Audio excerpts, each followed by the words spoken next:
कहानी का शीर्षक है पलाश के फूल। भाग 1। गांव की मिट्टी। उत्तर प्रदेश के एक छोटे से गांव कुंवरपुर में हर दिन सूरज की पहली किरण के साथ जीवन जाग उठता था। मिट्टी की सौंधी खुशबू, खेतों से आती बैलों की घंटियों की आवाज और कोसों तक फैले आम के बाग, ये सब मिलकर गांव को एक जादुई एहसास देते थे। गांव में सबसे प्रतिष्ठित व्यक्ति थे रामलाल जी। उम्र लगभग 60, लेकिन गांव की आत्मा जैसे।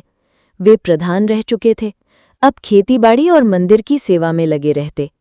उनके बेटे थे अरुण, जो शहर से पढ़ाई पूरी करके हाल ही में गांव लौटे थे। अरुण की उम्र 26 साल थी।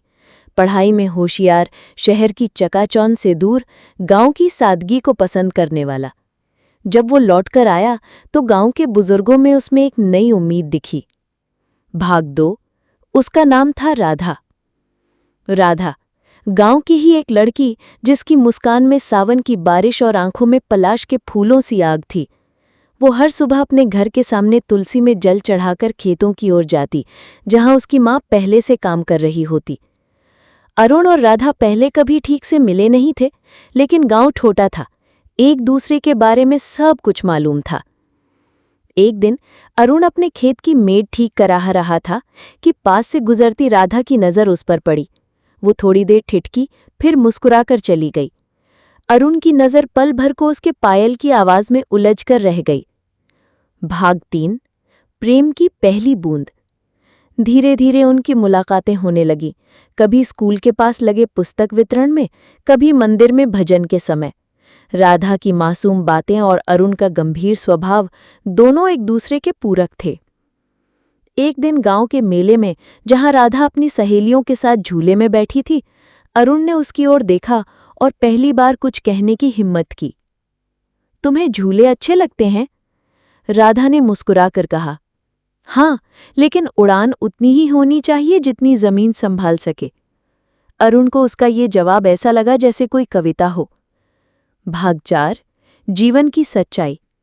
गांव की जिंदगी में प्रेम उतना आसान नहीं होता। जात पात, परिवार की मान मर्यादा और गांव की पंचायतें, ये सब प्रेम की राह में दीवार बन जाते हैं। अरुण ब्राह्मण था और राधा ठाकुर।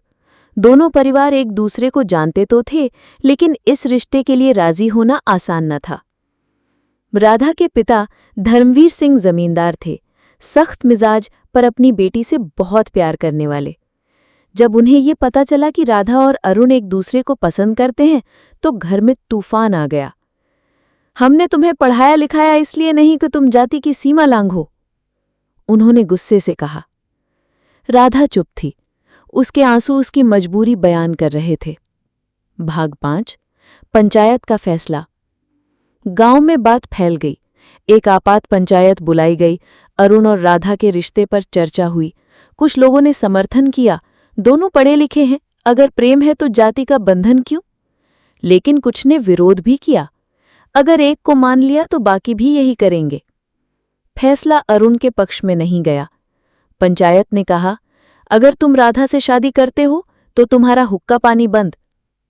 अरुण चुप रहा। वो जानता था कि उसका रास्ता आसान नहीं होगा।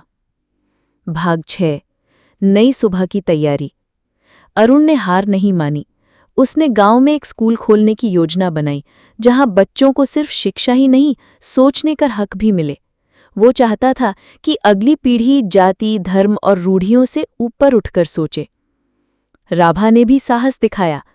उसने अपने पिता से कहा, बाबूजी, अगर मैं आपकी इज्जत हूं तो मेरी पसंद को भी इज्जत दीजिए।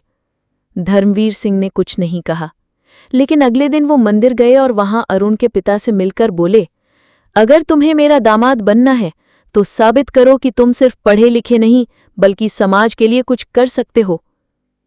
भाग 7। 1 साल बाद। स्कूल बन चुका था, पलाश विद्यालय।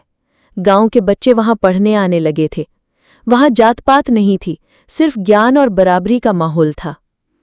अरुण और राधा अब खुलेआम मिल सकते थे। गांव में धीरे धीरे लोगों की सोच बदलने लगी थी। धर्मवीर सिंह खुद स्कूल आए और बच्चों को कहानी सुनाई। कभी सोचा था कि मैं अपनी बेटी को उस लड़के के साथ देखूंगा जिससे पहले डर लगता था, लेकिन अब मैं गर्व से कह सकता हूं, मेरा दामाद गांव का भविष्य बना रहा है। भाग 8 विवाह और विरासत। अरुण और राधा की शादी पूरे गांव की शादी बन गई। हर जात, हर वर्ग के लोग शामिल हुए। बारात में ढोल भी थे और सपनों की गूंज भी। शादी के बाद राधा ने स्कूल की लाइब्रेरी का जिम्मा लिया और अरुण ने खेती के साथ साथ समाज सेवा भी जारी रखी।